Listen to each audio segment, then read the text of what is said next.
સાબરકાંઠાના તલોદની અંદર પણ ભારે વરસાદ નોંધાયો છે। વરસાદી માહોલ ત્યાં પણ બરાબર જામ્યો હતો, જેમાં તલોદમાં વરસાદી પાણી અનેક વિસ્તારોની અંદર ભરાયા છે।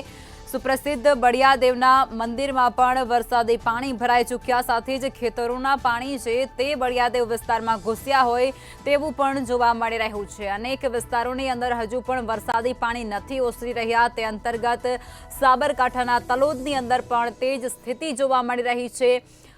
મંદિરની અંદર ઘૂંટણસમાં વરસાદી પાણી ભરાઈ ચૂક્યા છે અને પાણી ઓસરવાનું નામ નથી લેતા। સુપ્રસિદ્ધ મંદિર છે બળિયાદેવનું, ત્યાં આ સ્થિતિ જોવા મળી રહી છે। ખેતરોના પાણી બળિયાદેવ વિસ્તારમાં ઘૂસી જતાની સાથે જ શ્રદ્ધાળુઓ છે તેને પણ મંદિરે જવામાં મુશ્કેલીનો સામનો કરવાનો વારો આવી રહ્યો છે। સુપ્રસિદ્ધ મંદિર છે જ્યાં દર્શનાર્થે અનેક શ્રદ્ધાળુઓ આવતા હોય છે, પરંતુ તેઓને આ વરસાદી પાણીને લઈ અને ભારે મુશ્કેલી વેઠવાનો ક્યાંક વારો આવ્યો હોય તેવી સ્થિતિ ત્યાં જોવા મળી રહી છે। સાબરકાંઠાથી આ માહિતી જાણવા મળી રહી છે।